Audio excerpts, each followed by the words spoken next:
Kakati nina story ebiri olunaku olwaleero era nga zo tugenda kuziweera ddala obudde obuweererako ddala. Omukutu kwosinzira baguyita Viki Exclusive. Omwami n'omukyala beegasse ne batta omuwala Nkuba Kye yabadde yakakomawo mu ggwanga lya Uganda ng'abadde ava Dubai gy'awangalidde emyaka egisoba mu 3. Kyannaku nnyo ogenda kuwulira engeri obutemu buno gye bwabaddewo. Bano ababiri abeegasse ne batuusa obutemu ku mukyala Nkuba Kye eyo. Kyewuunyisa nti omwami noono eyasse boyfriend and girlfriend kyokka ate gwe basse oba eyattiddwa ye maama w'abaana eyali yasalawo agende ku kyeyo bw'amala okukola akasente kawere adde basekiwalinga future n'omulenzi we teyamanya nti omulenzi we ate bambi e Uganda emyaka gino 3 waatabadde abadde apepeya n'omukyalo omulala. Ekyo nno tekyandimulumye naye ate ekisingira ddala okuluma omugenzi tetusobola kunnyonnyola bulumi bwa mugenzi kuba kiba kizibu nti ate omugenzi obulumi bwe buli ekyo tekisobola kukinnyonnyola naye kisinga okuba nga kiruma ffe abalamu nti omukyalo ono omugenzi we yagenza okufiira nga ka business kabadde yaketandikirawo nga tekannaweza na mwezi kali mu weeks kakula bukuzi ate munnange omwami yamaze mutunza bibye nga ne sente ze ez'emyaka 3 tazimuwadde aziridde bulijjo kumbeze ezibeezaawo oba oliawo obulamu bwono girlfriend omupya at the same time ne battakoma okwo ne bajja n'emu business eyoono omukyala eyamutunziza ebibye ebirabwako ebikalu byakomyewo nabyatandikewo akalima aleme kutuula butuuzi kannyabo okkakananga obulamu bugenze era yaziikiddwa lwa 3 lwa wiiki ewedde. Ngenda kunaratingira story eno bw'obanga oli ku kyeyo ofunemu ekyokuyiga ate naawe bw'oba oli wane waka ng'olina omuntu akusindikira ssente obeeko na bingi by'oyiga mu story y'olunaku olwaleero. Tulina abantu ba mirundi 3 betugenda okuba nga twogerako we twogerera ng'omukyala ne omulenzi omwami ne girlfriend we basindikiddwa dda ku limandi basooke bagende bebake mu mbuzi ekogga ng'okunoonyereza bwe kugenda mu maaso. Kakati bwe tuvaawo ngenda kusooka ndooza nkunyumiza esitoola ate era eno gye nsookeddeko wali nga ngamba nti abazadde abakyala n'abazadde abasajja abazadde abaana ab'obuwala n'abazadde abaana ab'obulenzi mwetaaga okubeera abeegenderevu ennyo. Omwana oyo golaba ku screen bamuyita Martin Bukenya wa myaka 18 abadde yakajja amaliriza senior 4. Ono nno abadde muyizi asomera ku Hillside School erisangibwa e Matuga era nga abadde mutuuze w'Ekirinyabigo mu Kawanda mu Nabweru Division. Taata w'omwana oyo omuwala yamusanze mu nnyumba ye mwe yalesse muwala we ng'omulenzi oyo ku lunaku lwa Valentine olwanga 14 agenda maaso n'okupepeya obanga akisinga muwala we mu nju eya taata. Nzikiriza nkusabe video soko jimpereka like kijisobozesa okudduka ku speed etenkanike era nkusaba ne sekusaba yenna video y'olunaku olwaleero yo mugisharing esobola okutuuka ku buli muntu yenna yandyagadde okubeera nga amanya bino bye tugenda okubeera nga tutegeera mu mboozi zino zombi ebbiri. Amanya bampita Viki ntambula ne Kibira Construction Company Limited abazimba abatunda poloti ez'endagaano n'ez'ebyapa so nga ate tebakoma okwo baddaabiriza ennyumba enkadde ne bazifuula ennyumba empya basima enzizi bano nno nga bakola n'ebintu bingi nnyo ebyekuusa mu construction n'amataka. Banoonyeeko ku namba z'essimu ezo zolaba amataka gaabwe gatandikira ku $5,000,000 kudda waggulu. Bw'obagulako ettaka nga lya kyapa tosasula sente za transfer fee buli kimu bakikuwa nga kiri mu manyago nga tolina nsimbi ndala yonna gyozzeemu kola ki gyozzeemu kusasula. Ababagezesezzaako nga bayita ku mukutu guno ogwa Viki Exclusive nkimanyi mutuweera obujulizi nti ekintu ky'amazima mwami Kibira kyakulembeza ng'ekiyinza okumutuusa ku bugagga at the same time nawe client we. Then bwenvaakaawo nja kujjukiza essomero omuzadde atannaba kutwala mwanawo balita Brain Train Infant and Primary School lisangibwa ku Salama Road Masajja so nga balina ne branch ekinaawa ku Nakawuka Road. Osobola okusooka n'otwala omwana wano ku ssomero nursery day and boarding ne primary. Omwana n'abanga ate aweebwa omusingi omulungi ogw'ebyenjigiriza mu buufu obufaanaganako ko bwe butyo. Kale bakama bange abo bwe mba mmaze okubayisaawo ndooza tutandike ne story y'omwana ono ow'essomero.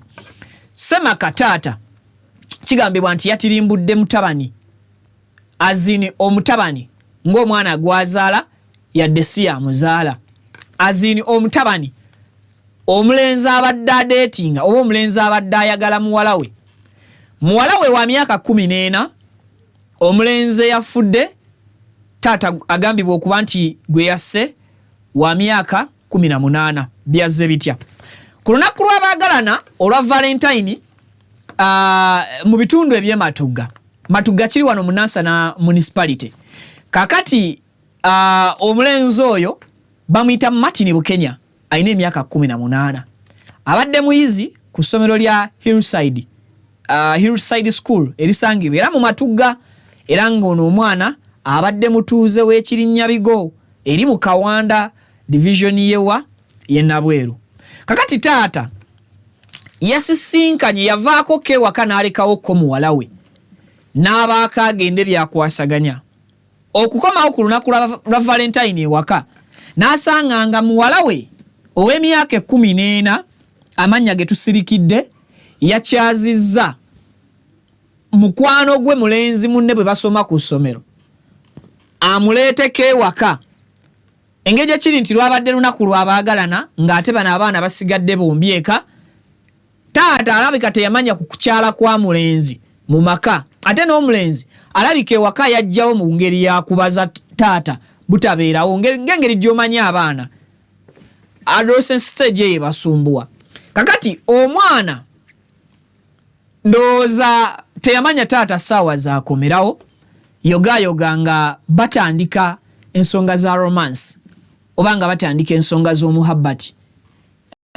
Kigambibwa nti taata agenda okukomawo ewaka ayingira kyessaategedde oba nga ennyumba baaleka nzigule oba nga ennyumba baaleka nki oba baaleka nsibe. Naye taata olwakomawo ewaka n'asisinkana omulenzi ono omugenzi kati Martin Bukenya myaka 18 ng'ali ne muwala we myaka 14 mu kisenge ng'era taata ekikolwa kye yasemba okulabako kigambibwa nti yasinkana bano beenywegera mu buufu obufaanaganako bwe butyo.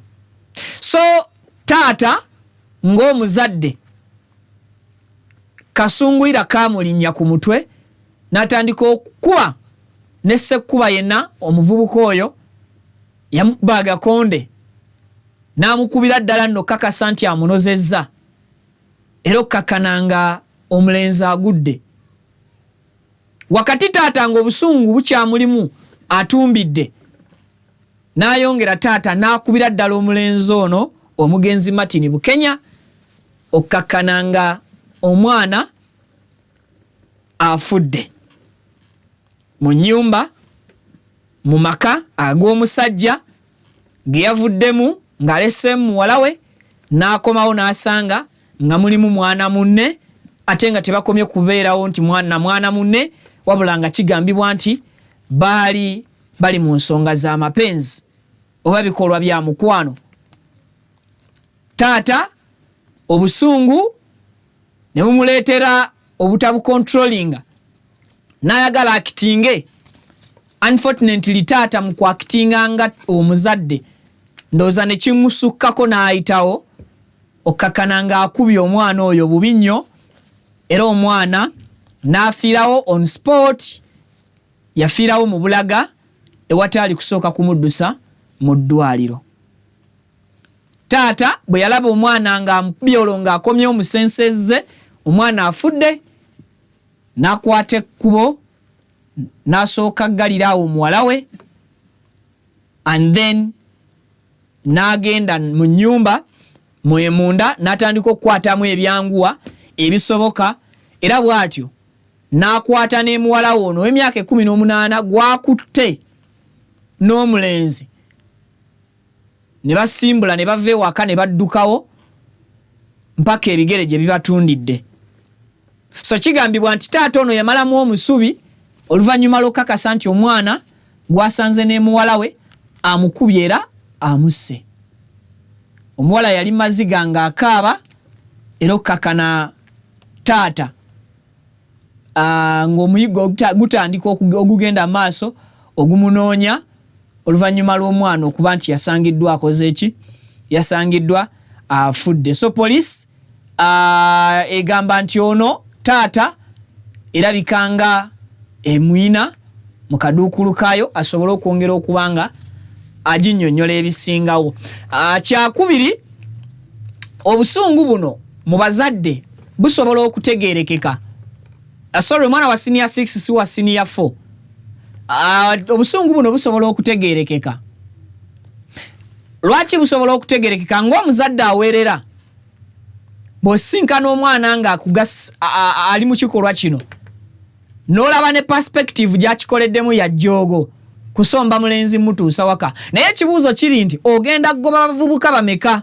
Bw'oba olina obusungu ogenda kukuba bameka obugenda okutuusa ku ssa ly'okuba ng'otirimbula abalala? And even ekibuuzo kye tuli kubeera nga twebuuza, era nange kyenjagala twebuuze mu comment section eyo, taata ali mu mbeera za butemu oba taata busungu bwamutisse butisi naye ne yeekanga ng'ekikolwa kyakoze kisaanyaawo obulamu bw'omuntu? Kuba ebyo ebintu bibiri byawuka. Waliwo okuba ng'obusungu bukulidinze ne bukuvuga ne bukozesa ekintu ky'obadde teweeteekeddwa, ky'obadde tateekeddwa kwetabamu oba kukola. Sinakindi nga bulina bwe badde bulina okukoma okukakana katugeze nga mu kubonereza ne butasukkawo ate kugenda kufuuka buki? Kufuuka butemu. So taata essaawa zino agenda mu maaso n'okuba nti kati atunuuliddwa ku musango gwa butemu obw'omuntu. Ate bwe yamala okutemula teyaddukira ku poliisi kweroopa, kuba tisiti kyali badde kikolwa kye tugamba nti taata yabadde agezaako okugunjula omwana ono mu busungu, omwana n'afa singa ye yeetwala ku poliisi. Naye kati kijjawo nti taata yadduka. Ate teyadduka yekka, wabula yadduka n'ani? Ne muwala we. Ekyo ne kimufuula okuba nti ateeberezebwa okuba omutemu, era mu maaso g'omulamuzi ekiyinza okumufuulanga omuntu eyakola ki? Eyatemula mu bugenderevu. Ne investigation zigenda mu maaso era okunoonyereza kujja kuba kukola ki? Kugenda mu maaso. Kati lwaki nataginza abazadde abayinwa abaana ab'obuwala n'abaana ab'obulenzi nti sayidi eno ey'abaana ab'obuwala gwe ng'omuzadde ffe ng'abazadde singa weesanga ng'oli mu mbeera y'omuwalawo alina akalenzi kapepeya nako, kiki kye wandisaanye okukola? Kukuba muwalawo oba kukuba ono omulenzi ali agenda maaso n'okuba nti ali ku muwalawa? In fact ebiseera ebisinga abazadde tugamba ayonoona muwala wange. Kiki kye twalisaanye okukola? Wali badde okubamu muwalawo, wali badde okubamu mutabaniwo, kuba kati oyo aba afuuse mutabaniwo kukwasa buko.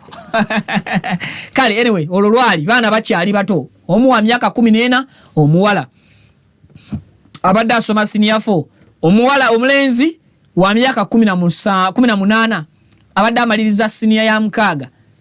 So bino bibiri bwe tubikwata ntubiteeka ku table, ogenda kusanga nga first of all bana abaana mu ndowooza zaabwe bombi babadde bakyali bato. Buli omu abadde ali mu adolescence stage emusumbwa. Bakyagenda maaso n'okuba nti kavubuka abawaga abagamba tuloze ku kino, twemakule ku kino, tukwate ku kino, tugezese kino, emyaka egyo. Ne kati omuzadde wali badde okwandolinga oti ensonga zino singa weesanga ng'oli mu kattu abaana obasanze obakutte, obusungu bwo bukugamba kola kikuba wange nkube mulenzi atali wange. Oba gwe omuzadde omulenzi singa osanga muwalawo mu makaago, osanga mutabaniwo mu makaago ng'aleeseemu omuwala, bagenda maaso n'okwekola obusolosolo, oba bagenda maaso n'okwekola ensonga z'abakulu ez'omukwano. Kiki ekyali badde ekituufu ekyokukolebwa? Okuba mutabaniwo oba okuba muwala we? Oba obakuba bombi? Kuba mu kino ekikolwa taata teyakubye muwala we, taata yakubye ani? Mutabani mulenzi.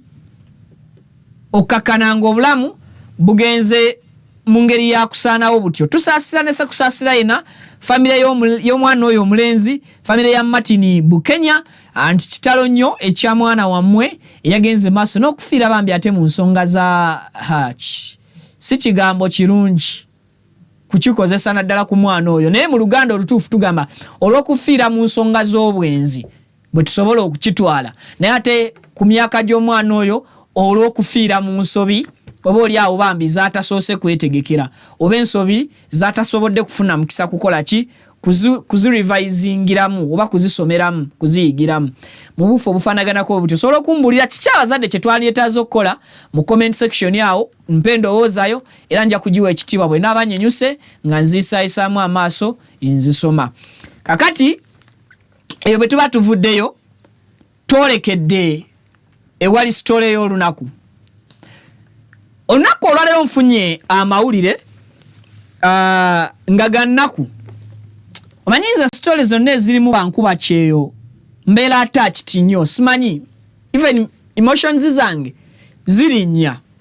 First mmanyi obulumi abaana bano bwe bayitamu newankubadde nze ng'omuntu sigendangako kukola kuba kyeyo bweru, natis experience y'ebizibu bye bannyinnyonnyodde n'embeera gye mbawulirako oluusi gye mbayambiddemu nga bali ku kyeyo. I know how it feels, I know pain omuntu gy'aba nayo.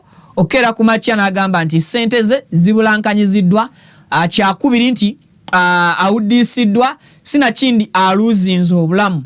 I'm ever emotioned singa ntuuka mu mbeera ki mu mbeera eyo. Now even this story gye ngenda okubanyumiza olunaku olwaleero, kya mukisa mulungi nti abantu bengenda okunyumyako essaawa zino bakwatiddwa ab'ebyokwerinda ate tebakomye kukwatibwa, basimbiddwa ne mu mateeka bagende maaso n'okubanga batandika okuvunaanwa emisango gyabwe. Emboozi etandika bweti. Oyo gwalaba mu kifaananyi omusajja gwe bayita Moses Sekamatte yeddira kkobe na muziro gwa maama wange, era nga ne mu kifaananyi ne girlfriend we Sharon Birungi. Mu kaseera kano Moses Sekamatte emboozi yatandise bweti. Moses Sekamatte njiwadde obudde no nenjisamalizinga ne girlfriend we Sharon Birungi basindikiddwa ku rimandi lwa kuvunaanibwa musango gwa butemu. Bano bakwatiddwa ku Lwokutaano. Bakwatiddwa ku Lwakutta Shadia Nansamba yeddira Ngabi. Shadia kati kansooke entereeze story tugufollowinga amannya gano kubanga nga wandiise tuleme kubuzaabuzibwa. Oyo ye Shadia omugenzi eba Shadia Nansamba ow'Engabi abadde ye akava ku kyeyo weeks ntono nnyo emabega ye abadde nkuba kyeyo. Addition to that, Shadia abadde alina omwana wa myaka 5 ow'obulenzi ng'omwana oyo wa Moses Sekamatte. Bwe yali tannaba kugenda ku kyeyo yalina boyfriend, baali girlfriend and boyfriend, ne bazaala omwana mu process eyo. Bwe bamala okuzaala omwana, Shadia n'aleka omwana we nga wa myaka emeka? Nga wa myaka 2. N'agobagobako wakati mu kutegeeragana ne boyfriend n'agenda ku kyeyo. Luddawa yakikubira Dubai. E Dubai Shadia abadde amazeeyo emyaka wagindaba emeka? 3. Kitegeeza omwana w'omulenzi gwe yaleka nga wa myaka 2 amusanze waviiridde ku kyeyo ng'alina emyaka emeka? Ng'alina emyaka 5. Ndooza tutereezezza story tujalayininge bulungi. Kakati ono Sharon Birungi ye abadde tali mu lugendo lw'abaana ababiri. Olugendo lwali lwa Moses Sekamatte na Shadia Nansamba. Kati tusumuludde emboozi bw'oba okutte bulungi amannya ago.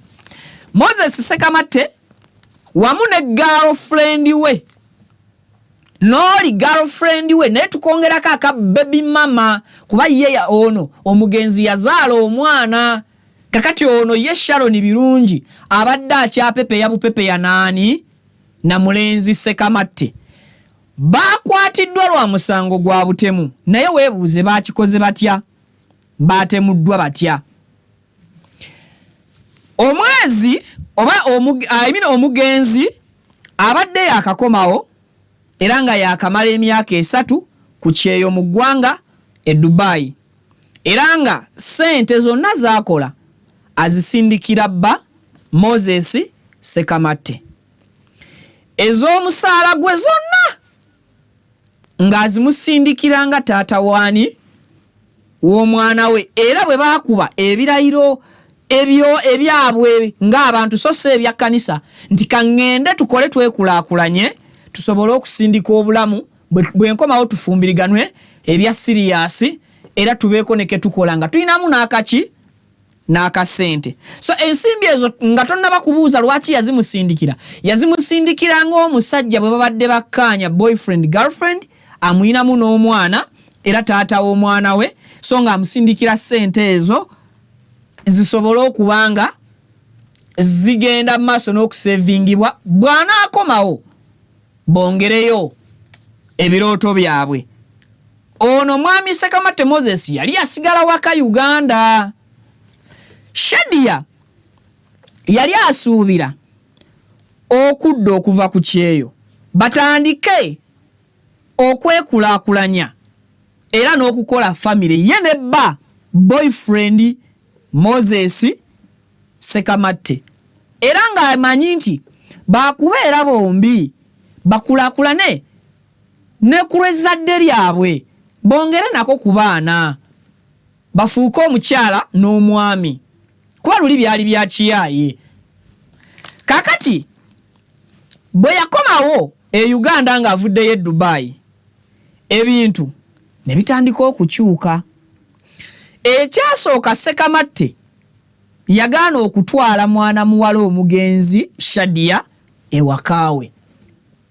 Sekamatte Moses kye yakola yakwata Shadia n'amutwala n'amupangisiriza omuzigo e Bunnamwaya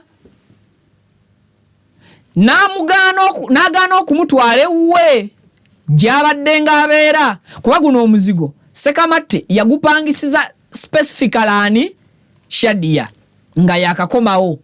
Kati ng'omukazi akubyeko ku kyeyo obwango butandika okubuuka n'okwebuusa yeebuuza omusajja bulijjo twogera aŋŋamba ayina wakaawe lwaki nze bwe nzize tantutte wakaawe addition to that mwinamu omwana kiki omusajja yaliba yawasa omukazi omulala wesibeeredde kati awo ng'omukazi atandika okufuna red flag sikulwiseeyo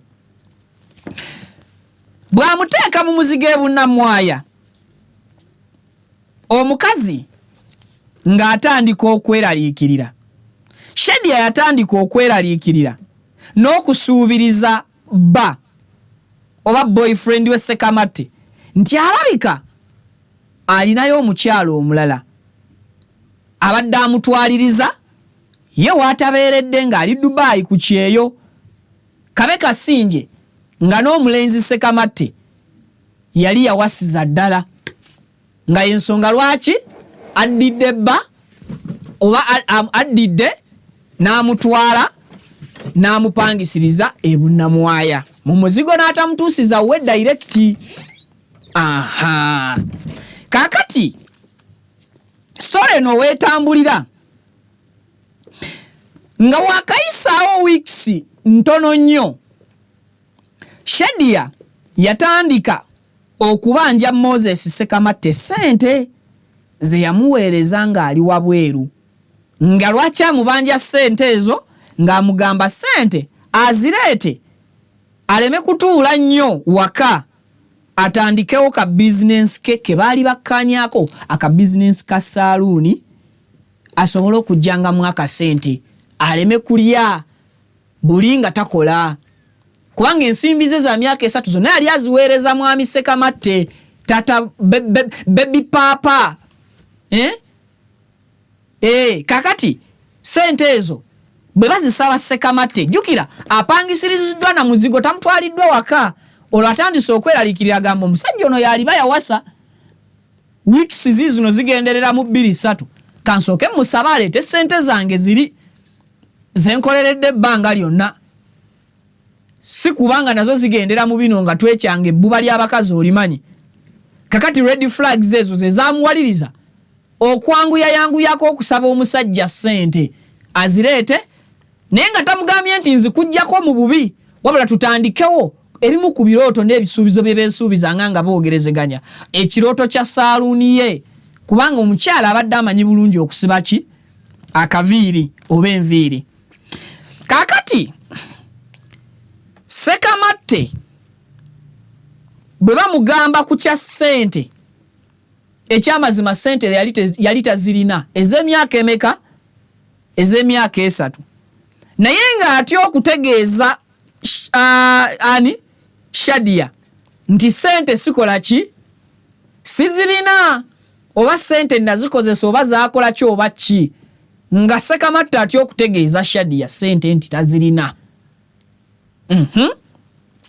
Ssekamatte yasalaasala amagezi wakati mu kupalappalanya n'amatiza omukyala Shadia oba n'amuwaliriza n'amutegeeza nga sente bwe zitaliiwo essaawa ng'amuyita wala omulaga nti sente teziriiwo naye n'amuguza ekirowoozo nti essimu eno gye wakomyewo nayo waaligitunze kuba ssimu ya bbeeyi ate erimu sente nnyingi tuzongereze kuziriwo tukole saaluuni.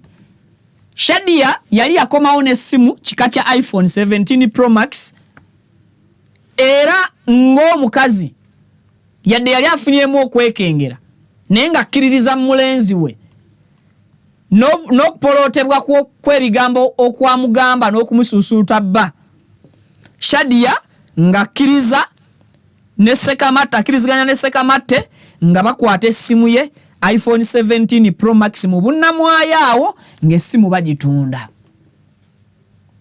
Kati bwe batunda essimu y'omukazi nga bamufunirayo akasimu akatono sente zino zennyini ezatundwa essimu ya iPhone 17 Pro Max Shadia ye yazikwata era ye yazisigaza. Mwami Ssekamatte Moses teyatwalako yadde 10.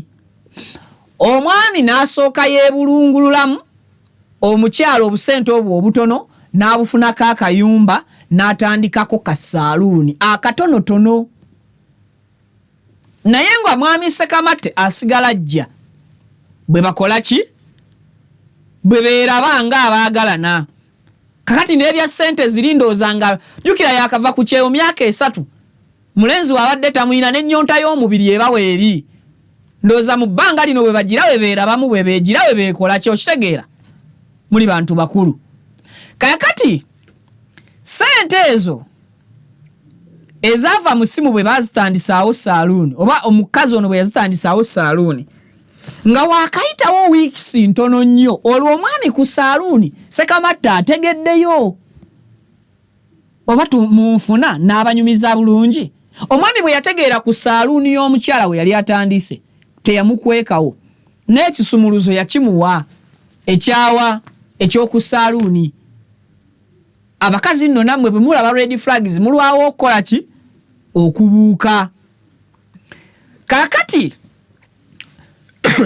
nga wayisa akabanga weeks era nga ziizo ntono omwami Ssekamatte ye yakeera ku saaluuni naggulawo. Ulira obujoozi bw'abasajja bwaggula saaluuni teyali yekka yali n'omukyala.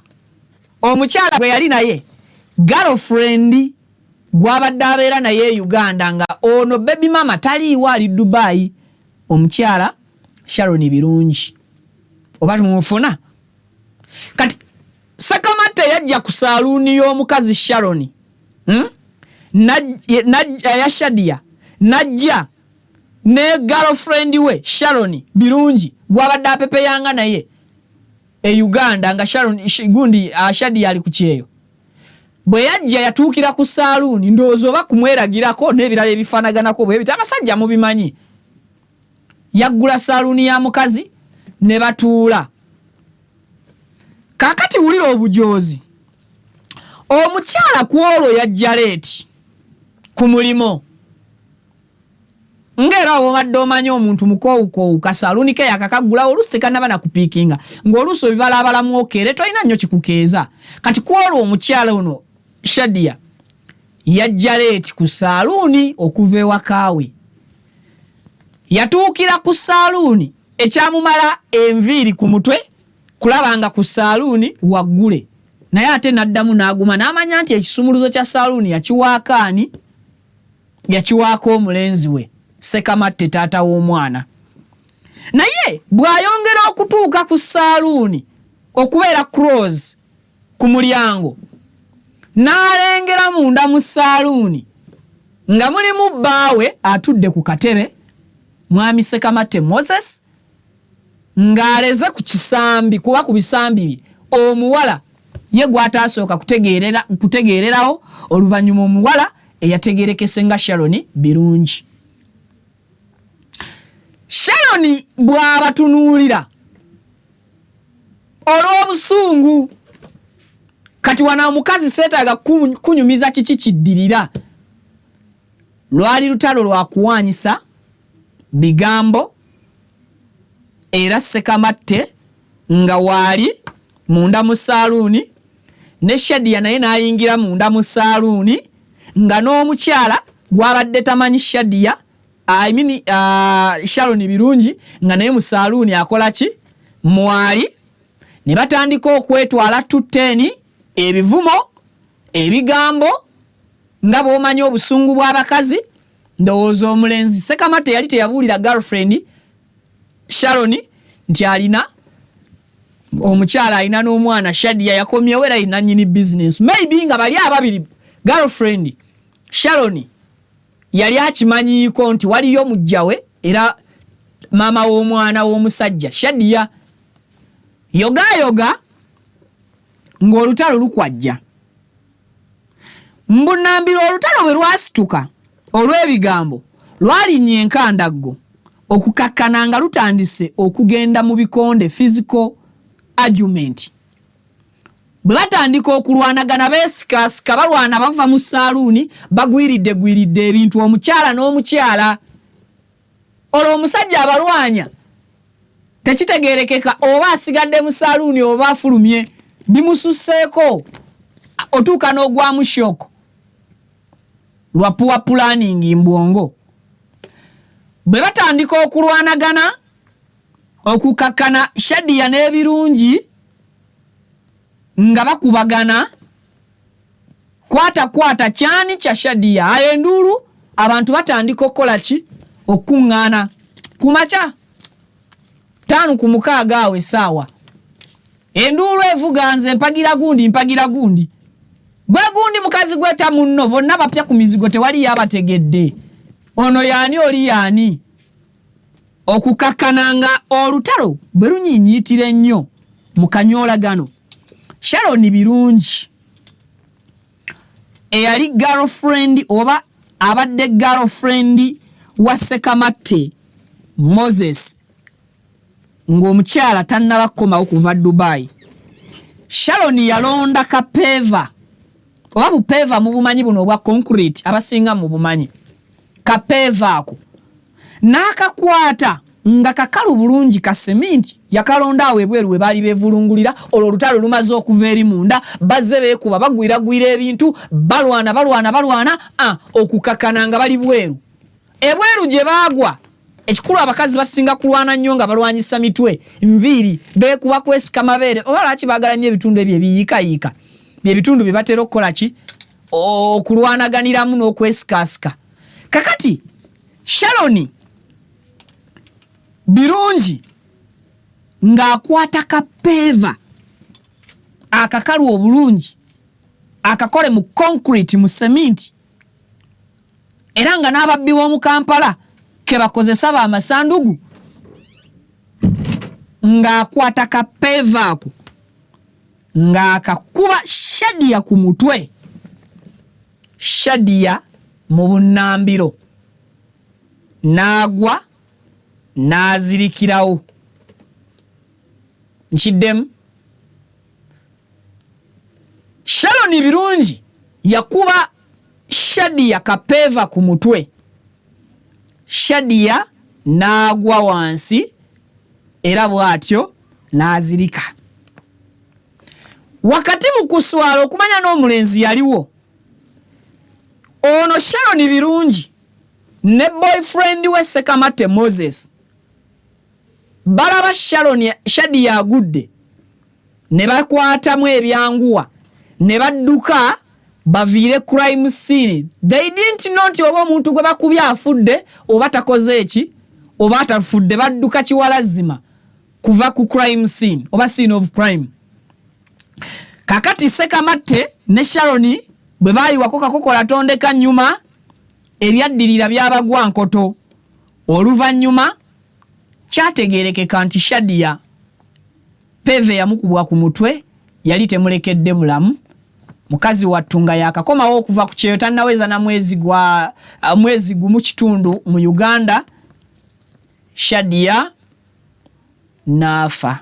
Era emboozi gye mbadde nyumya obwedda nyumya ku mugenzi kati Shadia eyafiira mu ssaga ez'ekisiru. Police nga etandika muyiggo era wetwogerera police yamaze dda okukwata Birungi Sharon eyakwata peva n'agikuba Shadia okossaako ne boyfriend we Moses Sekamate ow'Ekkobe. Kojja wange nno mulamba. Eby'ennaku basimbiddwa mu maaso g'omulamuzi era n'abasomera omusango gwa kwagala kutta muntu. Gwe musango gwa butemu gwe bakola ki? Gwe baliko bali ku musango gwa mada. Omugenzi Nansamba Shadia ow'Emmamba yaziikiddwa lwa kusatu lwa wiiki ewedde mu Kyotera district gye yaganzikiddwa ku bijja by'abajjajjaabe era bwe batyo ne bamulesa omwana omuto ow'obulenzi myaka 5 gwalabyeko obulamu bwe emyaka 2 gyokka nga n'emyaka 3 kataata abadde nga akawuliza buwuliza nakalabira ku ssimu. Singa omusango guno gunaakolebwako okunoonyereza ne kutuuka ku nkomekkerero, Moses Sekamate wamu ne Sharon Birungi baakumala obulamu bwabwe mu kkomera oba mu nkomyo ng'omusango ogubasibya era ogubateekeseza mu nkomyo gwa kutta muntu. Wano si kyangu kyakuteekawo self defense nti oba nali neetaasa. Kyannaku nnyonze ekisinza okunnuma mu bulamu bwa Shadia nti bambi teyasobola na kubanja ssente ze yatakabanira oba ze yafuubanira emyaka 3 e Dubai. Nti n'omutima omulungi ogwa taata w'abaana gwe yayolesa n'atuuka n'okutunda iPhone 17 Pro Max ye gye yakomawo nayo. Nga nkimanyi nyina okukkiriza nti Shadia yategeera nti omusajja ali kumbuzaabuza ssente teziriiyo, naye n'akitunulamu ekirowoozo omusajja kye yamuguza nti essimu okutta ya bbeeyi esobola okuba nga evaamu capital. N'atunda essimu n'atandika aka business.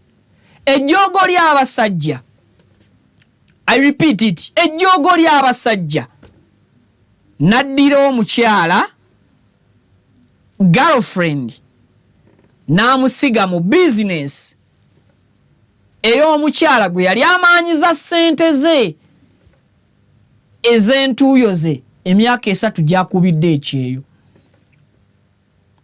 It's so unfortunate nti Uganda ebiseera ebisinga police n'ebitongole ebikuuma ddembe ebikwasisa amateeka Birwawo nnyo okurespondinga ku bulamu bw'abaana abakuba ebyeyo. Kyannaku nnyo nti abantu bagifuula poliisi kitundutundu mu bulamu bwabwe okulyaguzibwa ssente z'abaana abakuba ebyeyo, kubanga bakirabyeko enfunda nnyingi nti bangi abaziridde ne babulwako kye babakola, amateeka ne gatabala squeezinga kubajjako ekyo kye banyaga kye baafuna mu bukyamu. Kikwasa ennaku okkuba ekyeyo taata w'abaana gwe waleka bwe mwali mussa ekimu bwe mukkaanya obulungi n'okomawo nga yawasa. Kale ekyokuwasa kitegerekeka myaka 3 omubiri gw'abasajja buli kadde gugira gufuna embeera n'obugumiikiriza mu basajja butono. Olaba aleka kitonde kikazi waka mu buliri n'agenda anaawuza ebyebbali, ekyo kyo tetulina kyakikolera.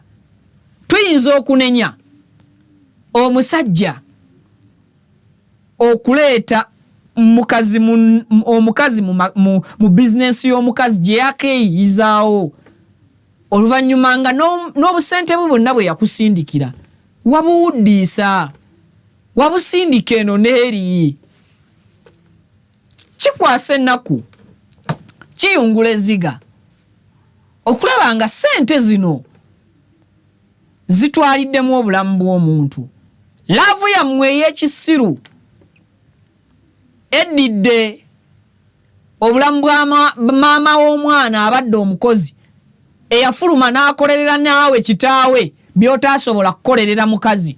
Obuvunaanyizibwa obw'omukazi alina obuvunaanyizibwa obubwo ng'omusajja bwe wali etisse omukazi ye yabukwetikira emyaka 3 ng'atobera biseera byammwe bya maaso. Oba njeefuneyo omukyala Kadaama ampe ku ssente z'emyaka 4 nga takomawo Uganda alabe kiki kyasobola okusanga mwami, lwakuba ate sisobola bikola. Omusajja ategeera ng'omwezi bwe guggwako omukazi asobola okuwa ensimbi ezize n'azikulagako awo nga naawe obadde oyiiyo otetenkanya okola. Kyangu kyakugatta kasente ako omukyala n'akomawo nga mwine enkulaakulana erabwako nga teyeetaaga na kusafaalinga kinene. Nga kale ne bw'aba asazeewo kusafaalinga kuddamu kutoba, atoba ayirekamu nga n'ekimutobya oluusi ayaayaana kukimaliriza oba asenvula kufuna kisinga, so sita asenvula kutandika bupya lugendo. Kati n'omwana yali yamala dde okuwaayo ebbanga lya myaka 3 naye nga waakomeddewo olugendo lw'emyaka 3 luzingiddwako mwami gwe yazaalamu omwana ne lusuulibwa ettale. Kyokka naye mu katono mukazi wattuke yakomawo nako ng'ekirabwako ezaava mu ssimu n'abaako ka bizinesi ng'era omuntu eyamanyiira okola. Tewamanyira kwebakambuka nebakemu emyezi 2 mbumpumulamu nedda. Yayagala atandikirewo okukola pikinge understanding business gyaludde nga takolera mu Uganda. It's so sad nti obulamu bw'omwana oyo Mukama Katonda ayasazeewo ne bugenda mu ngeri y'olusaazi. Nsaba abantu bonna abali mu musango guno mwongere okugufollowinga, ate n'abalamuzi abali mu musango guno nabo bakole ekisoboka. Famire y'omwana Shadia bafuna obwenkanya. Yes, nkimanyi bayinza okuba bazadde baavu, bayinza okuba sibe b'ensimbi eziri awo, naye leka at least obwenkanya bujje nga bano abaakola ettemu ku muwala waabwe basasulidde ekikolwa ekyo.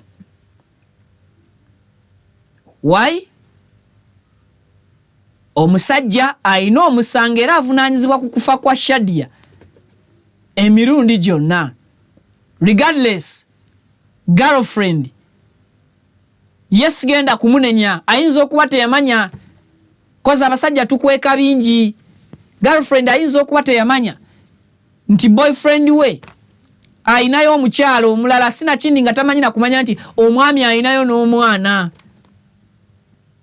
Ate there are many possibilities ez'okubanga girlfriend yali amanyine ku Shadia nga amumanyine ku kyeyo nga gyali nga akimanyi n'okukimanya nti omwana bayina.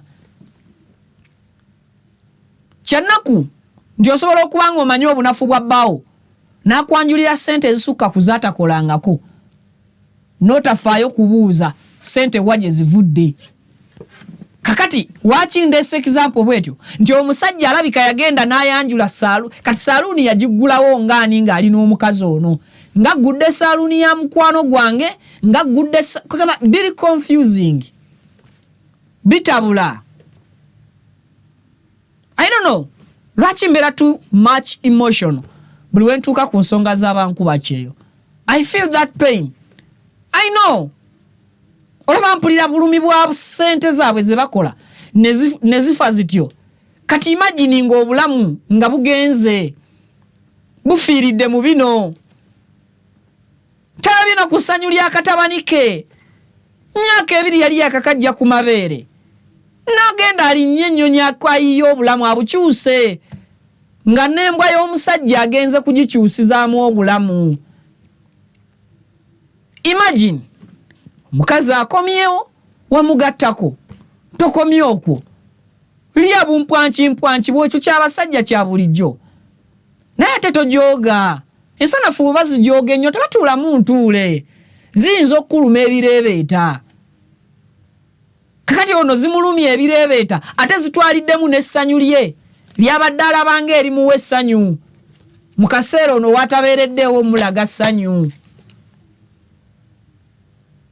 Bino byonna tubigattagatta obulamu bw'abantu bugenda gavumenti esirise tefaayo. Abantu bangi bakadaama balopye emisango nga bakomyewo wano e Uganda nga balopa abantu ababaliddeko ssente cases ezo ne zivulungibwa ne zijolongebwa ku mapoliisi ne ziteeyongerayo. Tusaba ne sekusaba yenna abali mu musango guno musetingewo precedence musetingewo example abalala balabireko.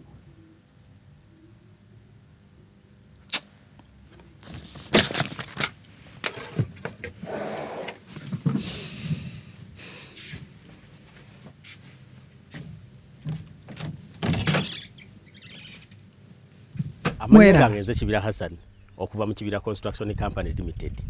Tutunda amataka, tuzimba amayumba, tuddaabiriza amayumba, renovation tugikola, tusima amazzi. Fwa ba Kibira Construction Company.